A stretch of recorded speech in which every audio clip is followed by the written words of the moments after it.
saya Siti Jamilatul Muha. Saya dari Fakultas Ilmu Pendidikan, Pendidikan Guru Sekolah Dasar Universitas Hamzah Madani. Oke, di sini saya akan menjelaskan sedikit tentang epistemologi pendidikan. Apa itu epistemologi pendidikan? Epistemologi adalah kata lain dari filsafat ilmu, berasal dari bahasa Latin episteme, berarti knowledge, yaitu pengetahuan, dan logos, berarti teori. Jadi, epistemologi berarti teori pengetahuan atau teori tentang metode, cara, dan dasar dari kebenaran dan hakikat manusia. Dalam hakikat, epistemologi merupakan filsafat yang meneliti asal, struktur, metode-metode, dan kesahihan pengetahuan. Istilah epistemologi pertama kali dipakai oleh J.V. Feller, Institutes of Metaphysics 1854, yang membedakan dua cabang filsafat, yaitu epistemologi dan ontologi. Epistemologi berbeda dengan logika. Jika logika merupakan sains formal atau formal science yang berkenaan dengan atau tentang prinsip-prinsip penalaran yang sahih, epistemologi adalah sains filosofis atau filosofis science yang tentang asal-usul pengetahuan dan kebenaran. Puncak kajian epistemologi adalah masalah yang kebenaran yang membawa ke ambang pintu metafisika. Selanjutnya, di sini saya akan menjelaskan pengertian epistemologi menurut para ahli. Yang pertama yaitu menurut Muhni Dayeli pada tahun 2011. Epistemologi adalah dapat diartikan sebagai suatu pengetahuan yang sistematis tentang pengetahuan. Epistemologi adalah suatu cabang filsafat yang berbicara persoalan hakikat, sumber, struktur, metode, validitas pengetahuan. Menurut para ahli yang kedua yaitu menurut Uyoh Sadullah pada tahun 2012. Epistemologi merupakan cabang filsafat yang membahas atau mengkaji tentang asal, struktur, metode, serta kebahasan pengetahuan. Menurut para ahli yang ketiga yaitu menurut Langeveld pada tahun 1961. Epistemologi membicarakan hakikat pengetahuan, unsur-unsur, dan susunan berbagai jenis pengetahuan, pangkal, tumpuannya yang fundamental, metode-metode, dan batas-batasannya. Epistemologi mempersoalkan kebenaran pengetahuan. Pengetahuan yang benar adalah pengetahuan yang telah memenuhi unsur-unsur epistemologis yang dinyatakan secara sistematis dan logis. Dalam epistemologi, secara lebih terperinci diperbincangkan mengenai dasar, batas, dan objek pengetahuan. Menurut Sutarjo Wirawiharja, epistemologi dengan filsafat itu berbeda.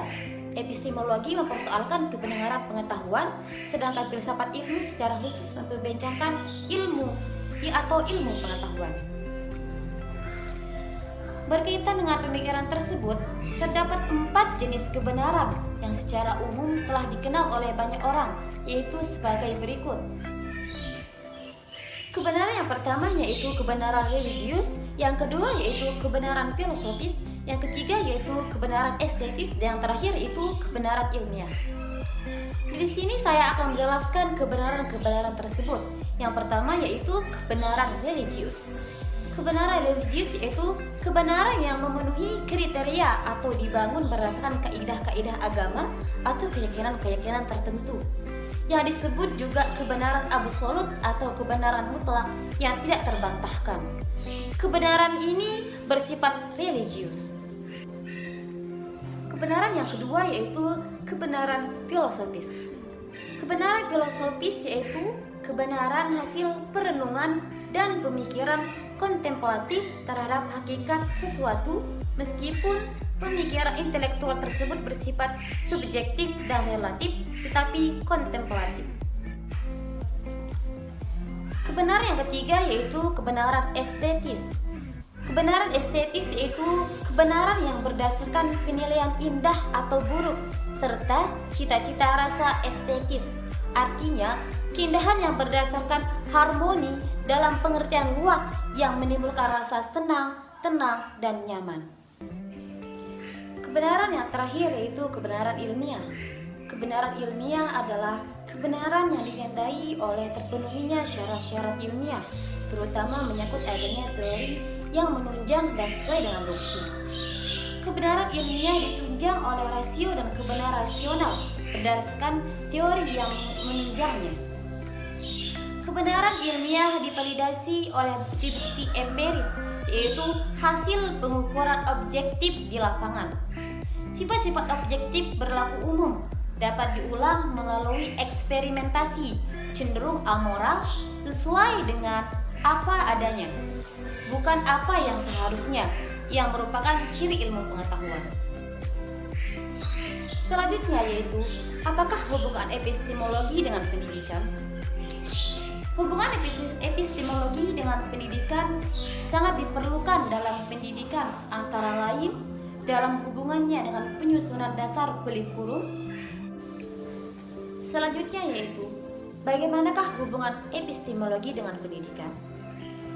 Epistemologi diperlukan dalam pendidikan, antara lain dalam hubungannya dengan penyusunan kurikulum. Pengetahuan apa yang harus diberikan pada anak didik, diajarkan di sekolah, dan bagaimana cara memperoleh pengetahuan dan cara menyampaikannya bagaimana. Semua itu merupakan kajian epistemologi pendidikan. Lahirnya KBK atau kurikulum berbasis kompetensi adalah salah satu cara lahir baik dari segi kognitif, efektif, dan psikomotor. Di mana pendidikan yang sebelumnya lebih mengarahkan siswa pada aspek kognitif saja. Akan tetapi, apa aplikasinya? Munculnya KBK justru membuat kebingungan tersendiri di kalangan para pengajar pada peserta didik sebagai subjek pendidikan. Mereka menjadi korban dari KBK. Kejenuhan, kebosanan, merasa tidak ada waktu untuk bermain merupakan respon dari akibat peserta didik yang merasakan kurikulum ini. Pada kenyataannya, aspek kognitif yang ditekankan secara konseptual KBK memang diakui bagus, akan tetapi dalam tataran aplikasi masih sangat jauh sekali. Oleh karena itu, pemerintah mencoba memperbaiki kualitas pendidikan di Indonesia dengan kurikulum yang tertentu yang diyakini dapat membawa perubahan bagi dunia pendidikan Indonesia. Oke, saya dari Siti Jamilatun Ha undur diri. Wassalamualaikum warahmatullahi wabarakatuh.